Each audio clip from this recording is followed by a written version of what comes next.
Camp Algona, Prisoner of War Museum, Algona, Iowa. Meanwhile, over 500 were located at Fremont, Minnesota. The typical branch camp population, however, was around 225 to 350 PWs, supervised and guarded by 12 to 18 Americans. This ratio was a part of the policy of calculated risk.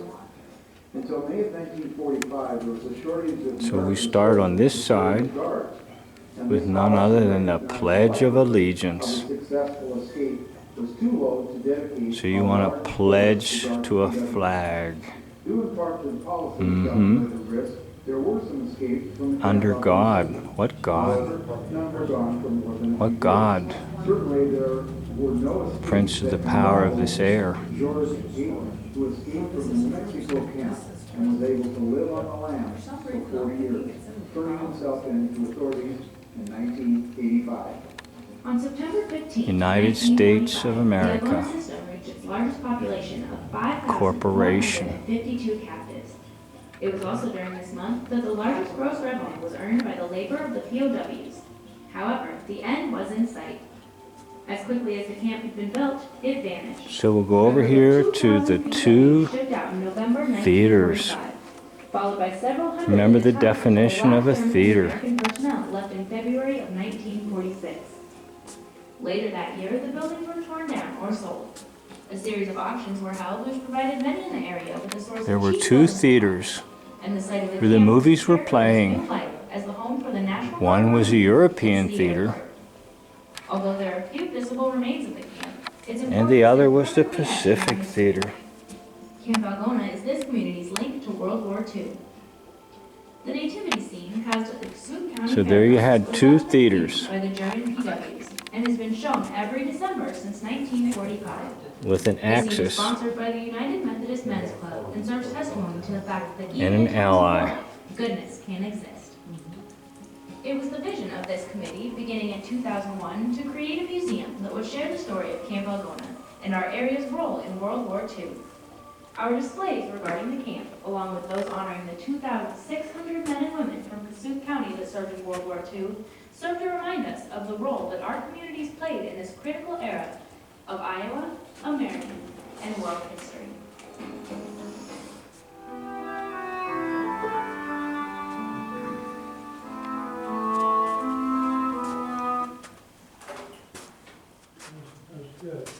So here's a humidor that was made by the Mueller family. Carl Mueller.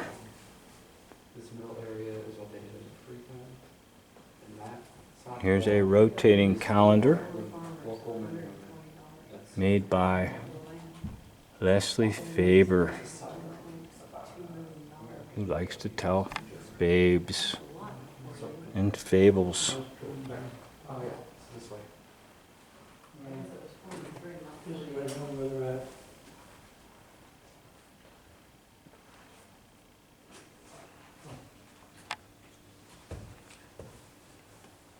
Carl Friedrich, one of the best-selling writers of the time.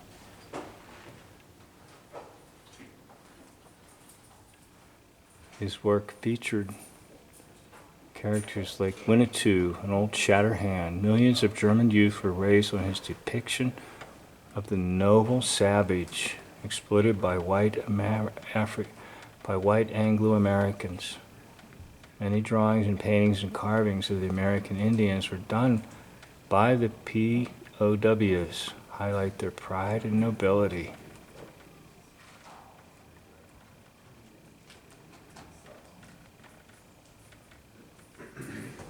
So there's some of them. They were busy making drawings of Indians.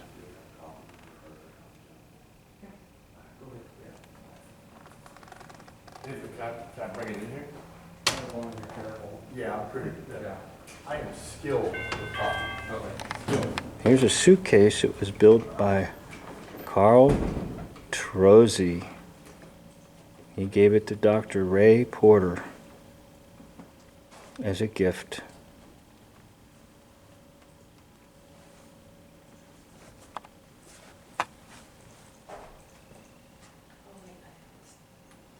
Here's one of the crafts.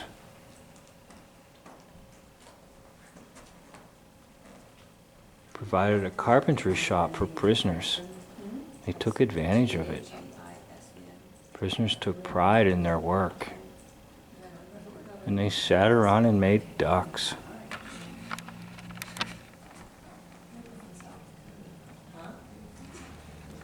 Do you know why they made ducks? Because it went quack, quack.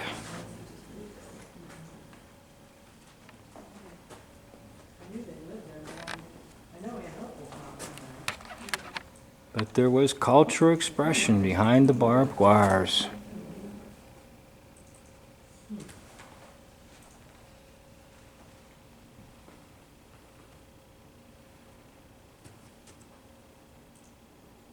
Here the chaplain remembers that nobody got bored in the camp.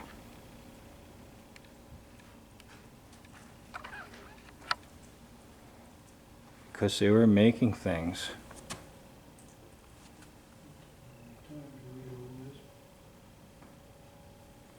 Here's a model of what the camp supposedly looked like.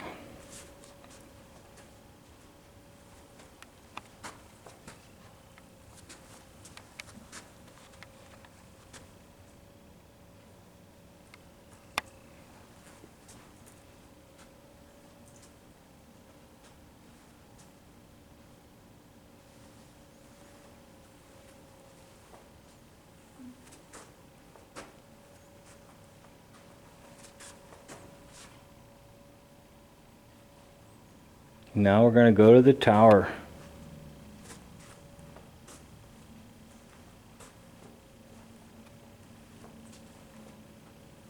It's a 1/3 replica. The tower was 23 feet high. And were armed with 30 caliber machine guns and connected to the camp commander by telephone. And they had a powerful searchlight. Searchlight. The towers were manned at all times.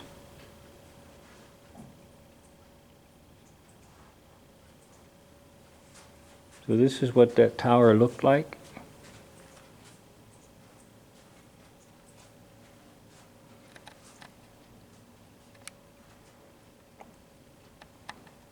Once again, you're at Camp Ogona,